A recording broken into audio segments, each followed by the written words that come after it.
What's up, everybody? Welcome to SLC Puck, episode 94. Is that right? Of SLC Puck?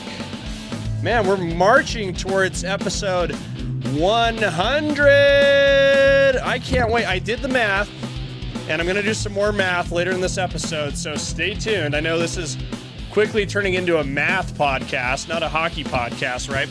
But I crunched the numbers, and I looked at a calendar, and I used my fingers and toes, and I found that the 100th episode of SLC Puck should be, if we stick to our regular schedule, and I see no reason why we wouldn't, the 100th episode of SLC Puck will be recorded and posted on April 16th.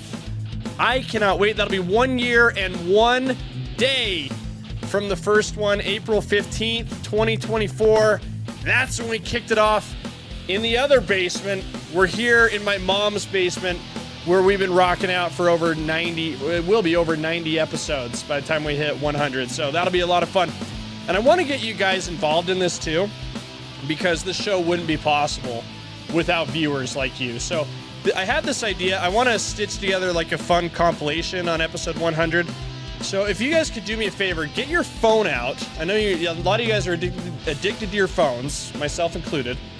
Get your phone out, record like a little selfie video of you kind of recapping the season, like what's brought you the most happiness this year, having the Utah Hockey Club in town.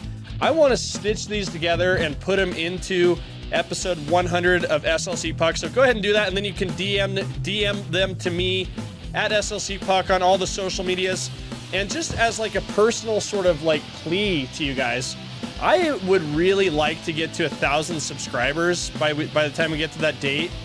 And if we do so, I will give away 10 SLC Puck t-shirts in a random drawings to all 1,000 of you. I'll export the list from YouTube, and we'll do the raffle right here live on recorded air. So that should be a lot of fun. But just one more plug, guys. I added some more stuff to slcpuck.shop, and that's been a really cool thing to have up for you guys to support the show. I added a couple tanks in there, some stuff you can wear at the gym. It's getting warm out. It was like 70 degrees out today in Salt Lake City and in the Salt Lake Valley. Felt awesome. I've been skating around Sugar House Park, as I do, with my Jack McBain-inspired tank top, you know, where it looks like I've been gnawing on it with my teeth and all that. It's been a lot of fun, and It's been cool, and we'll jump in the show here in just a second. I just wanted to just say a couple more things. Earlier today is March 26th, 2025. Earlier today, I went to drop-in hockey at the Salt Lake City Sports Complex. I call it Steiner. And we had a little bit of a media gathering there. Some guys from the local media scene, Brogan Houston, Cole Bagley, Jay Stevens. We were all on the ice together at some points. A lot of fun. Those guys can absolutely rip it up. So it was really a great time to be out playing hockey together and being with other folks in the Salt Lake area who love the game and who are probably very excited about the Utah Hockey Club being here. But I should also add, you know, we had a great watch party at Brick's Corner on Monday. Had a great turnout. Really appreciate the staff there for helping us out and putting together a really nice event there. We'll have more of those to come, including one on Sunday at a bar named Sue at the Highland Drive location in Mill Creek. So really looking forward to seeing everybody there. 2 p.m. Utah's playing Chicago. Little matinee madness there. So that'll be really fun. And all these games are getting super, super important for the Utah Hockey Club. What's up, guys? I'm here at a bar named Sue at the Highland Drive location, and we'll be here March 30th at 2 p.m. for an SLC Puck watch party. Utah's taking on Chicago. We'll be having all kinds of fun here. Giveaways, food, drinks, games. If you've never been to bar named Sue on Highland Drive, it's a pretty sick location. Let me just show you around what you can expect on Sunday. Let's say you want to get some pool in at intermission. Bar named Sue is a great place to do it. We got ping pong tables as well. Dart boards against the wall. This is a great place to hang out any day of the week, right? Yeah, but Sunday should be a good one with the hockey game going on. We got some crazy good giveaways too. We got this giant Bud Light Utah Hockey Club sign up for grabs. a smaller Bud Light Utah Hockey Club sign, t-shirts, all kinds of good stuff. An exclusive SLC Puck beer koozie that you can only get at SLC Puck watch parties. Can't wait to give these away. You got to be here to get these. Let's talk about the food here for a second. Come here and check this out. We got burgers, fries. This is the half and half mac and cheese and chili. The tacos are off the chain. And of course, it's Sunday, early afternoon. We're gonna have some brunch items going too. You're not gonna wanna miss it. We're gonna have some good eats here. And let's not forget about the beer. Right here, I have Golden Road's Street Cart beer. This is the official beer of the Utah Hockey Club. And let me tell you, it's a good one. And of course, the friendly staff here at a bar named Sue, they're gonna put it all together, make sure we have an incredible time. So again, Sunday, March 30th, 2 p.m., Utah's playing Chicago. We'll be right here at a bar named Sue on Highland Drive. Don't miss it. Follow a bar named Sue on Instagram. Follow SLC Puck on Instagram for all the details. But we're excited to see you here. We're gonna have a great time. And go Utah. We had such a great time at Brick's Corner. The pizza there is banging. The pizza there is absolute flames, and they have like these garlic breadsticks that were super good. The tater tots were really nice. I had a brewski too to get me going a little bit, but it was really fun to meet a lot of you guys. We gave away a bunch of SLC Puck t-shirts and koozies. Koozies are an SLC Puck watch party exclusive item, so if you want one of those, make sure you get to an SLC Puck watch party. We'll try to do one more too after the bar named Sue one on Sunday. Location TBD. But again, really nice time on Sunday, except for the fact that the Utah Hockey Club got smacked by the Detroit Red Wings. A 5-1 loss to the Red Wings. An octopus on the ice too, to further add insult to injury, right? What's the deal with the octopus? Well, it's just something that Detroit fans have been doing since like the 50s. As the legend goes, back then, there were some fans of the Red Wings in the Detroit area who owned a fish shop. I don't know if that's the correct nomenclature, but some sort of fish shop that sold octopus. Imagine buying an octopus from a Michigan, fish place, in 1950. I can't imagine the cleanliness was all that great. That might have been before pasteurization, but again, I'm not a historian. What do I know? But again, there's a couple of the tradition goes, and I looked this up just to double check. Tradition goes, a couple of brothers who were Red Wings fans threw an octopus on the ice for good luck. Octopus has 8 tentacles. I'm not a zoologist either here, folks. I'm just relaying facts here. 8 tentacles, and that represented the 8 wins necessary for the Red Wings to capture in the playoffs to win the Stanley Cup. They went on to win the Cup that year in 1952. And the octopus became legendary. The rest is history, and it's kind of been a very cherished tradition for Red Wings fans to throw one of those on the ice at like a big moment, especially during playoff games. And being that it was the Red Wings' first trip to Salt Lake City, why not, right? Why not christen the visit with an octopus, with just one, right? I think plural is octopi, I believe. But anyway, the octopus hit the ice, and the Utah Hockey Club fell 5-1. It was a pretty crushing loss for the Utah Hockey Club. That's for sure. As we've been saying for quite a while now here on the show, these games are becoming increasingly important. The 2 points available in the standings are super duper important right now. And yeah, as we've been saying for a while, these losses are becoming more damning, more impactful, more devastating to the Utah Hockey Club's playoff chances right now. Like, let's just take a look at the standings right now. I'm on ESPN looking at the Western Conference playoff race, right? So the Winnipeg Jets, they've punched their ticket to the big dance, so to speak. By the way, we'll check in on the BYU game maybe a little bit later. I think BYU, no, they're playing tomorrow. Excuse me. We're on Wednesday night. But anyway, in any event, Winnipeg has secured their spot in the playoffs with 102 points. They've been having a great season all year, thanks to Connor Hellebuck and stars like Mark Sheffley. I can never get that one right. Kyle Connors, another big name for the Winnipeg Jets. Dallas Stars behind them with 94 points. Colorado Avalanche have 91. We'll jump down to the wild card. That's the race the Utah Hockey Club is in. The Minnesota Wild with 85 points are in that primary spot. And the red-hot St. Louis Blues with 83 points have that second wildcard spot as it stands right now. They've played 73 games. On their heels, however, the Calgary Flames, who won last night against the Seattle Kraken. The frickin' Kraken blew a 2-1 lead in the second period thanks to a couple goals by Naz Kadri. That was very devastating to those of us here in Utah who are rooting for the Clubbers to make a push to the playoffs. They're the first team out of the picture right now. Calgary is with 79 points. Vancouver trails them with 78 points, 71 games played. And a little bit of distance growing now between them and the Utah Hockey Club. Now 3 teams out, still 3 teams out. If my math is correct, they have 75 points, Utah does. They're 8 points out of that wild card spot. St. Louis has been on a frickin' tear lately with 7 consecutive wins right now. Calgary's also been hot, which has been tricky for Utah as well to sort of get back in the mix. They've won 4 in a row.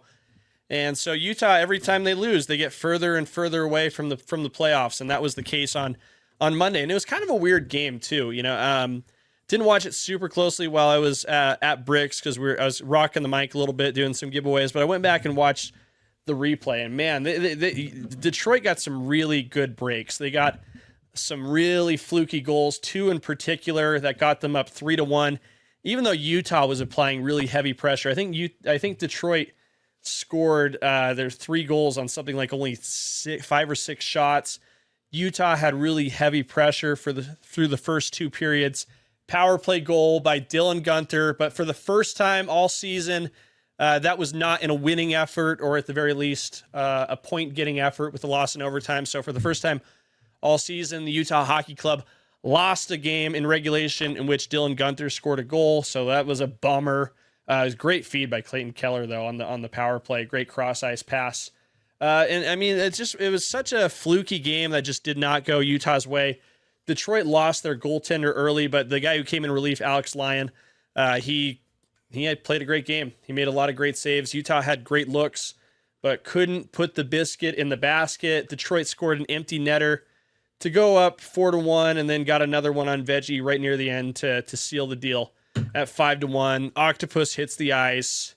Delta centers in shambles, right? Utah went just 1 for 5 on power play opportunities. Bad night on the score sheet for Karel Vejmelka. Again, 2 of those goals really fluky. One kind of fluttered over his shoulder, all weird, and then the other one went in, by his feet in kind of a weird wraparound situation, but allowed 4 goals on 13 points. The man is a little tired right now. The veggies are not fresh, so to speak. Vejmelka has made 14 straight starts this season, which leads the NHL. I think it's the longest streak in the NHL this year. I looked this up. Andrei Vasilevsky of Tampa Bay made 11 straight starts earlier this year, which was a little eye-catching. But note this, that streak was interrupted in the middle by a 2-week break to do the Four Nations face-off. So not at all comparable. What Utah's had to ask of the Veggie man has been a lot. And I think maybe we're starting to see a little bit of fatigue here. And I think that really is going to affect how Utah is going to play down the stretch in these remaining 11 games. So again, let's go back to the standings and brace yourself, because here comes more math, right? And as I've stated, not my strong suit. So again, I might have to take my shoes off to count on my toes. And I'm sure everybody's looking forward to that.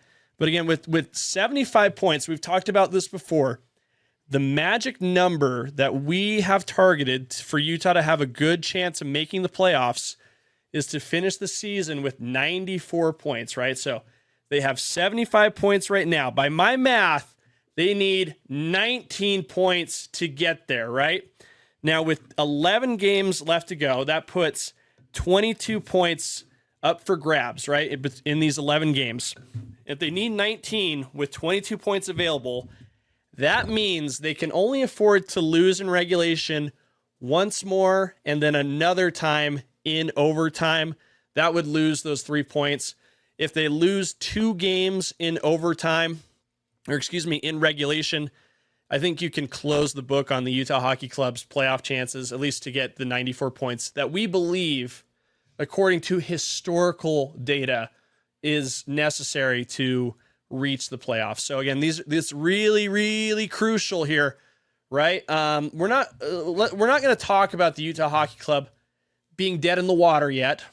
They're not. I mean, let's look at moneypuck.com. Moneypuck.com, by the way, should send me a residual check for all the traffic I've been sending them with how much I talk about this website on the podcast, but they're a great resource, right? So I encourage you guys to make moneypuck.com a part of your second screen offering, especially when you're watching the game, maybe on the TV, you have your computer next to you. I mean, that's me, right? That's my situation. I always love to have the deserve to win a meter on there, and it kind of shows you the probability in real time. So I'm a big fan of moneypuck.com. But here, looking at their playoff odds, Utah, not dead in the water, but definitely on life support right now with a 3% chance of making the playoffs.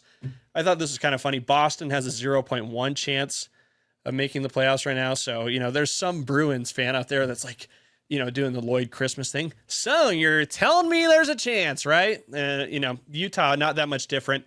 I think depending on how things shake out with other games around the NHL, particularly the three teams that Utah's chasing to get into the postseason, being St. Louis, Calgary, Vancouver, I think we might see that number go down into Bruins territory there, 0.1.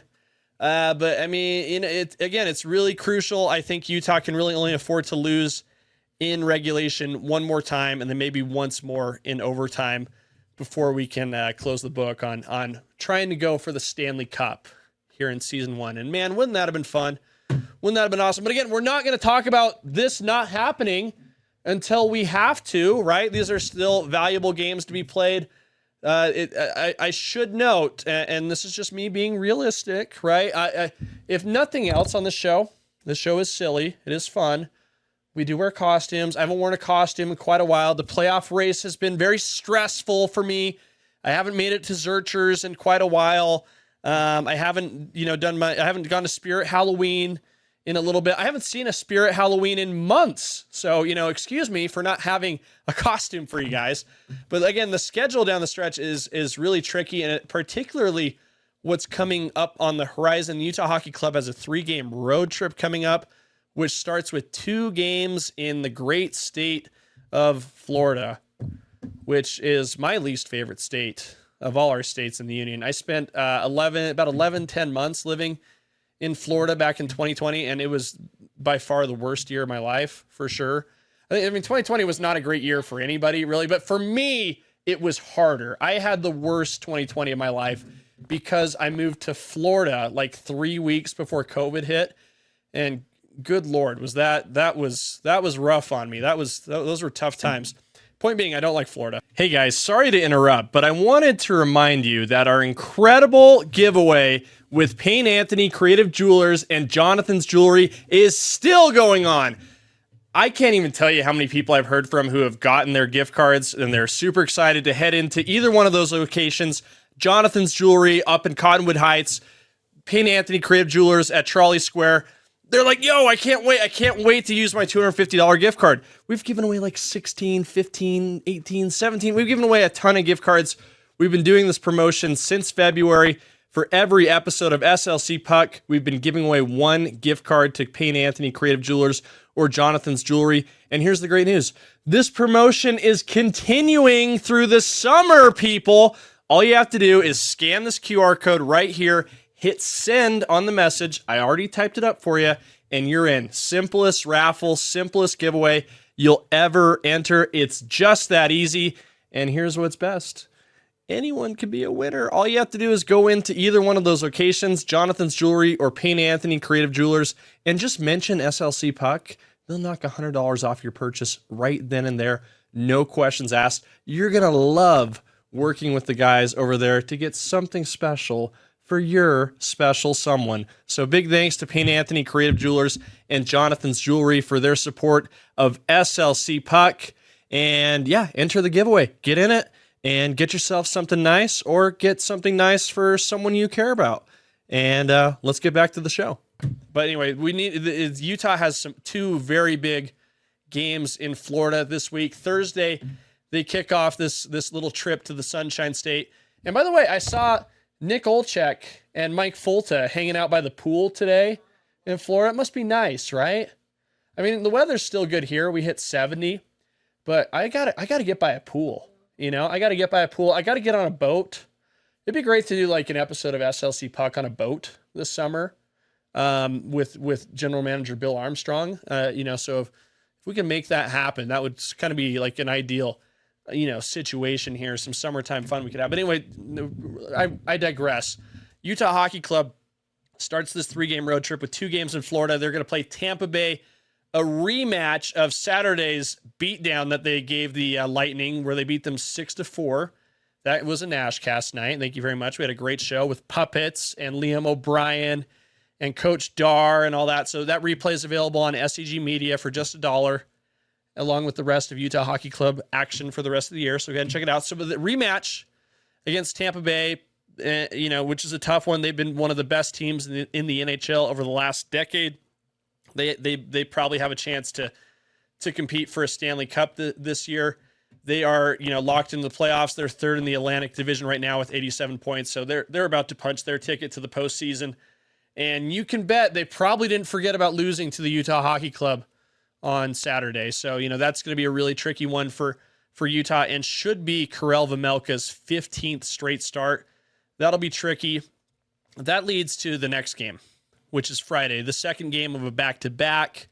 And those of us who cover hockey in the media or watch it casually, we believe that these second games of a back-to-back can be a little bit of a scheduled loss.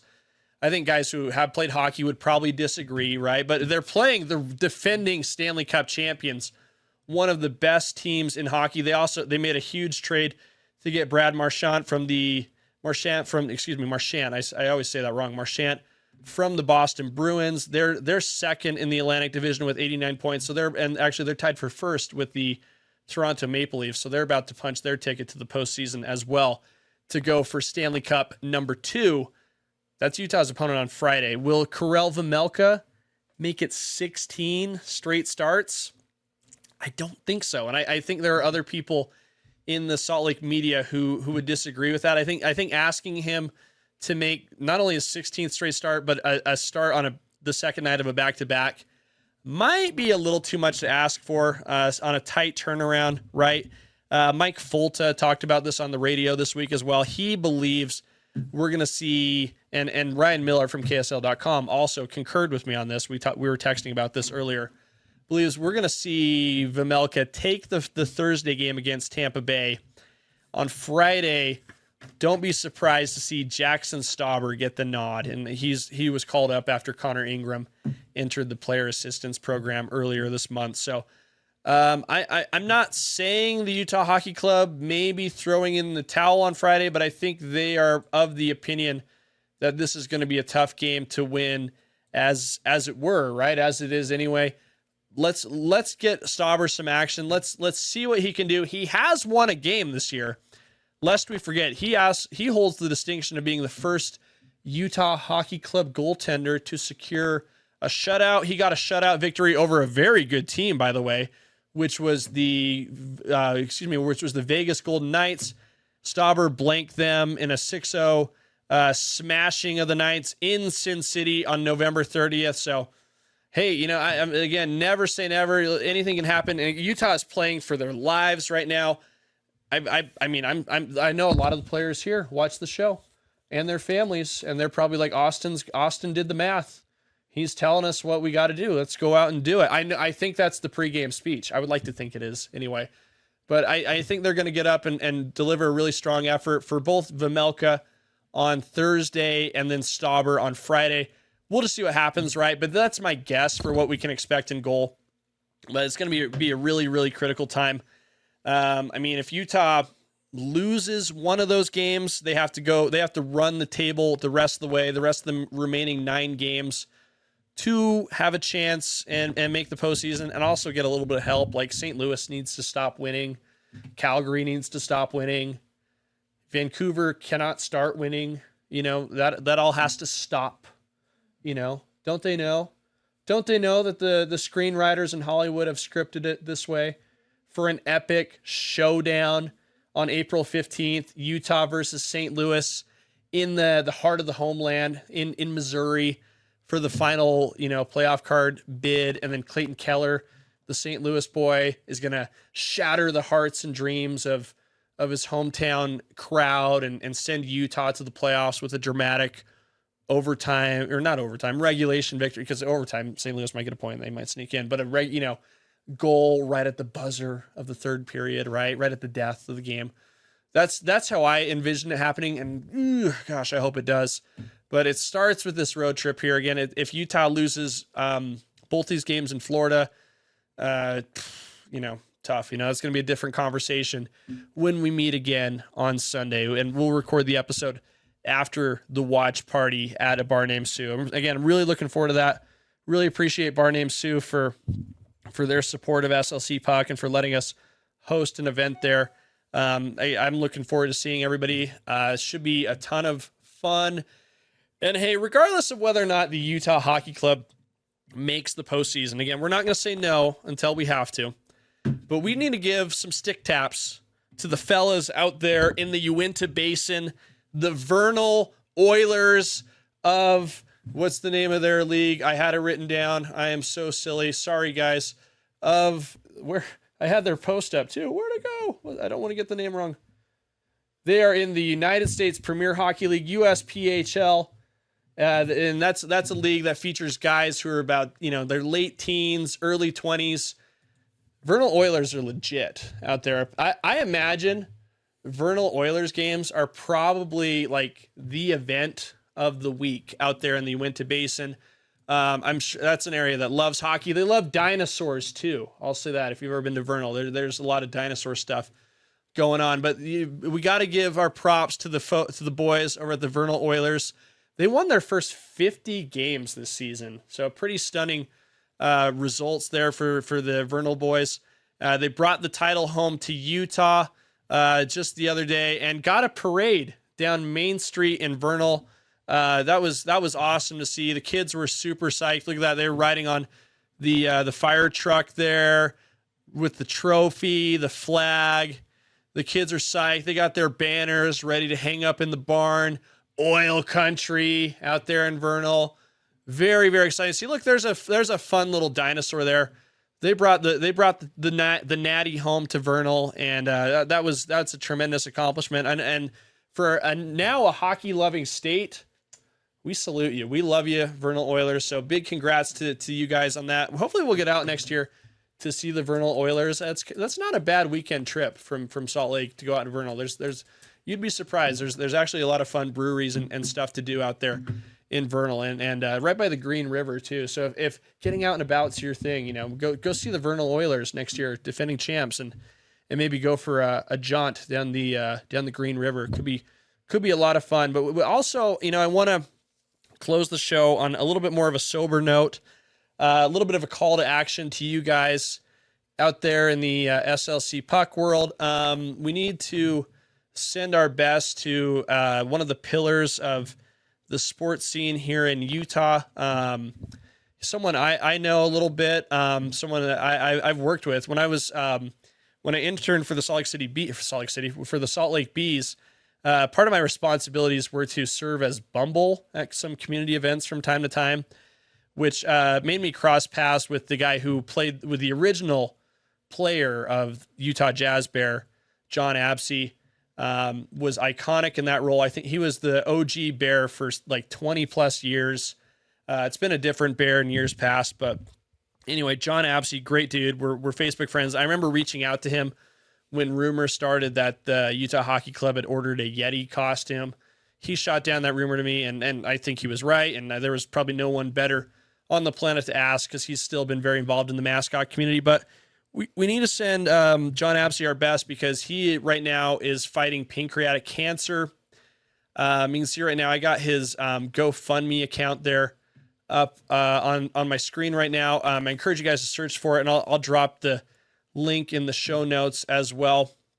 But it looks like a lot of people are coming out to support John Absey, who for years was the Jazz Bear, and he was so iconic in that, like getting on those huge ladders, sledding down the toboggan onto the court from the top of the lower bowl at the Delta Center. now he's battling pancreatic cancer, and I believe they have a donation goal of $50,000. Looks like right now they've raised over $40,000. So that's tremendous to see so many sports fans, I'm assuming, here in Utah supporting John Absey in his fight against pancreatic cancer. So if you have the means, if the name Jazz Bear, if the Jazz Bear is someone who brought you even a sliver of joy over the years, and I'm sure he has, like everybody knows Jazz Bear. Hockey Bear has been around at Utah hockey clubs this season, but John Absey is the guy who brought that character to life and made it what it is. And so we send him our best as he battles cancer. And again, I encourage you guys, if you have the means, to make a donation to support John at this time. But anyway, hey, we'll be back with you guys on Sunday after the watch party at a bar named Sue. So I encourage you guys to be there. Come hang out, have a good time. The food there is super good. I went over there for lunch this week. Food is really, really good. They got burgers, tacos, mac and cheese with chili. I think they'll have brunch going on too, and then like tons of beer and whiskey options. And they got a great game room too with free pool and darts and all that. So go to bar named Sue. I'm excited to be there. Come hang out, come have fun.